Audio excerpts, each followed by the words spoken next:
Hello guys, welcome to another video.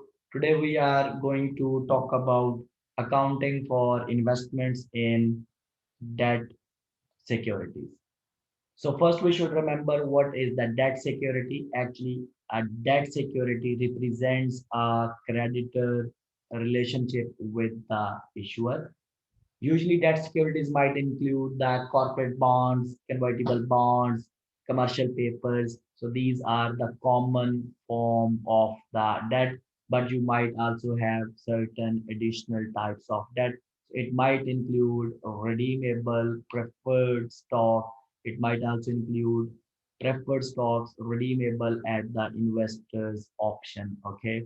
So the first one was mandatorily redeemable, means which must be redeemed by the company. So it might also include the collateralized mortgage obligation. But please remember, debt securities do not include the lease contracts, option contracts, future contracts, forward contracts. It also not includes the accounts or notes receivable. So here we are going to talk about the accounting to do the accounting for investment in debt securities. First of all, at the date of acquisition, as an investor, we have to choose one category out of these three categories. Okay, because these categories of investment depends upon the intention of the investor. If as an investor you have intention, you have a positive intention, and you have a ability to hold the security until the maturity, I mean say until the redemption date. So this category is called held to maturity security. So then we have a second category which is called trading securities.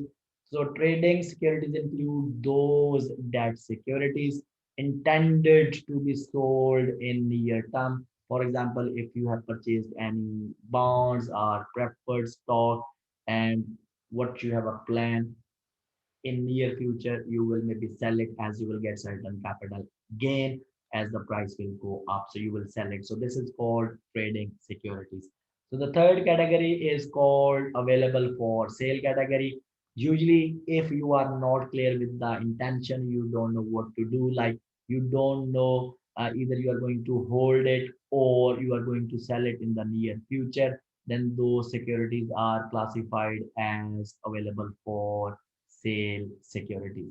So here we are going to talk about accounting for trading securities actually, because in other videos I will cover held to maturity or fair value available for sale security also. So here we go. We are going to talk about trading securities. Trading securities mean to say here the changes in the fair value you will record in the net income. Net income means to say in the income statement. We will see how the things will go. Okay, so here we have now trading securities are those securities which are bought or sold frequently. Okay, so here we go. Initially, at the time of acquisition of the trading securities, and if you are classified as trading securities, so you will record our investment at cost. So you know your cost should include brokerage commission also and taxes also if any. Okay, so before going into the calculation side, first just let me tell you the entries which are required to do the accounting for trading securities. So we have overall five entries. Entry number one is what to do when you will buy the trading securities. So you will make debit trading securities and credit cash with value of cost plus commission if you have paid any. Okay. Then at the reporting date, maybe still these securities are not yet sold. So you might have unrealized gains or losses due to changes in the fair value. I mean, say in the market value. So, for example, if you have purchased the security for $5, this is your cost. Maybe the market value, I'm just assuming market value, it could be, for example, $7. So you might have a gain of $2 at the reporting date.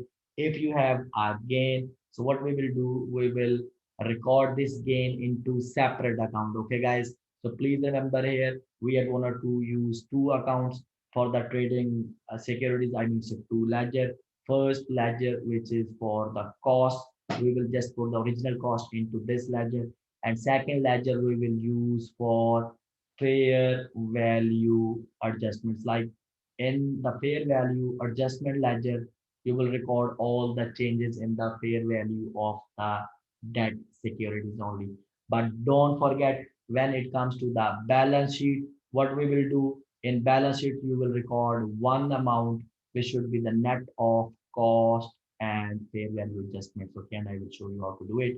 So here I'm going to record changes in fair value into fair value adjustment accounts, because here we have a gain. If you have a gain, so what you will do, debit fair value adjustment account, okay, and credit unrealized gain, and this gain you will record in the income statement. Okay, if you have a loss, maybe you have purchased security for $5, now market value could be $4, you might have a loss of $1. So for the loss, you will make debit unrealized loss, which you will take it to the income statement, and credit fair value adjustment, I mean say trading account. Okay, this is the entry to record the loss.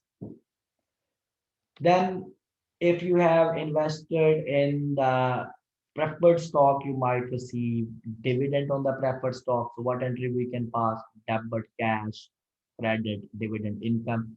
And don't forget, this dividend income you will also record into the income statement. Okay.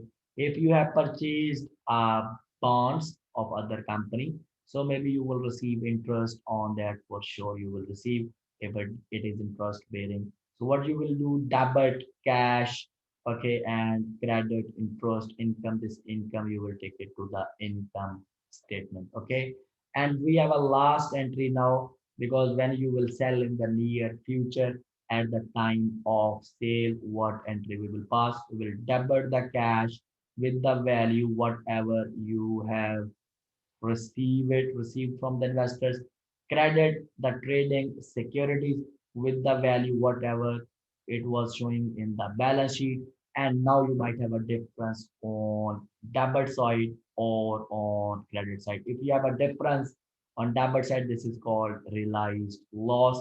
This loss you will also take it to the income statement. But if you have a difference on credit side, so this is called realized gain. This gain you will also take it to the income statement. Okay, so here we have a summary, theoretical summary, then we will practice a question. So in balance sheet, we will record our investment in debt securities at current market value, which simply you can calculate as number of stocks or bonds multiplied by market value per stock or bond, and where you will record under current asset. In the income statement, what we will need to do, we will take all gains or losses, even it is realized or unrealized, we will take it to the income statement. Plus we will take the interest to the income statement. If you have received or dividend, we will also take it to the income statement. And in statement of cash flows, so you can write investment in trading securities under operating activities. Okay, so here we have a small question to practice. Here we go. On October 1, year 1, Maverick Company purchased 1,000 shares of Larsen Company, mandatorily redeemable preferred stock. It means it's a debt security for sure. And Maverick classified this investment as trading securities on March 1, year 2. Okay, I mean after a few months, Maverick sold all of its investment at fair value, and fair values are given here. The following are the fair values per share of Larsen mandatorily redeemable preferred stock at the relevant date. So this is your date of purchase, October 1. So stock value was 15. This is your reporting date, 31st December year 1. Stock value was 14. This is your date of sale, March 1, year 2, 21. This is what is your market values. Now, what entries you will pass on? First of all, on October 1, which is the date of purchase. How many stocks you have purchased? You have purchased 1,000 stocks, which are given here. And what was the market value? Market value was 15. Okay, so you will record debit trading securities, credit cash with this 15,000. Now let's move to the balance sheet date because your 31st December year one is your balance sheet date.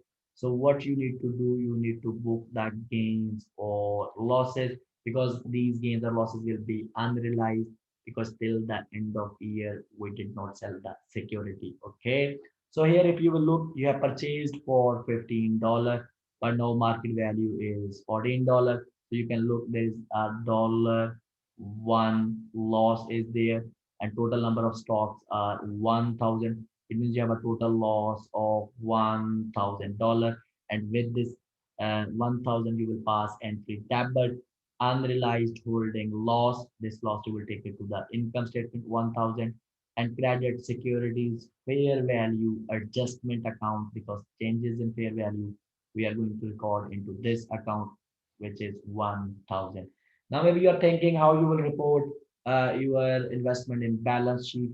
In balance sheet, what we can do, we can record our investment at cost which was 15,000 minus we have a loss, I mean it's a fair value adjustments in shape of loss which is 1,000. So this is how your investment will be recorded at market value which is 14,000. Or you can do in simple way also, you know guys, you have 1,000 stock multiply by take this market value which is at the balance sheet date times 14, automatically you will get the value of investment in the balance sheet. Now maybe you might think which value you will take it to the income statement. Of course, this loss of 1,000 you will take it to the income statement. Now we have here, you can look at it on the date of sale, which is March 1, year 2, your stock price is 21. And you can see here the previous value which you have recorded in the balance sheet is 14. Now value is 21. So there is a gain of $7.